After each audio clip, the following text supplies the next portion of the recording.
சேலம் மாநகராட்சி கூட்டத்தில் மேயர் சவுண்டப்பன் முதலமைச்சரின் 68வது பிறந்தநாளை ஒட்டி வாழ்த்து தீர்மானம் வாசித்தார்.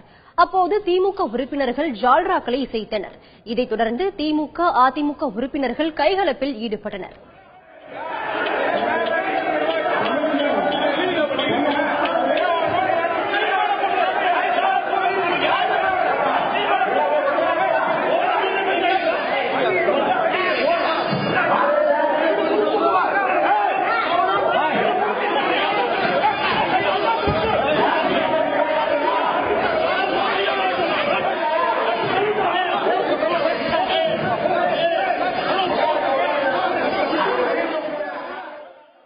மக்கள் பிரச்சனையை பேசுறதுக்கான மன்றமே கிடையாது.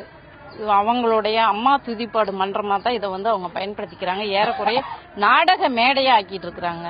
இது மக்கள் இன்னைக்கு ஒரு ரோடு கூட நல்லா இல்ல, எல்லா ரோடும் மேடு பள்ளமாமா, சுகாதார சீர்கேடு, அது மட்டும் இல்லாம ஒரு சின்ன சின்ன பணிகள் கூட நடக்க மாட்டேங்குது. அவ்வளவு மோசமா இருக்குது.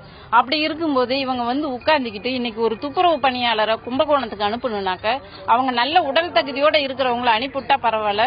ஒரு ஹார்ட் பேஷண்டா கும்பகோணத்துக்கு அனுப்பிவிட்டு அவ்வளவு கூட்டம் வர இடத்துல அனுப்பிவிட்டு அவர் இன்னைக்கு உயிரை இழந்துட்டு இருக்கிறாங்க. அந்த குடும்பம் குடும்ப தலைவனை இழந்துட்டு இருக்குது. இப்படி ஒரு துப்புரவு பணியாளர்களுக்கு பாதுகாப்பு இல்ல, மாமன்ற உறுப்பினர்களுக்கு பாதுகாப்பு இல்ல, அதிகாரிகளுக்கு பாதுகாப்பு இல்ல. இந்த மன்றம் ஒரு கேலி கூத்தா தான் நடத்திட்டு இருக்கிறாங்க.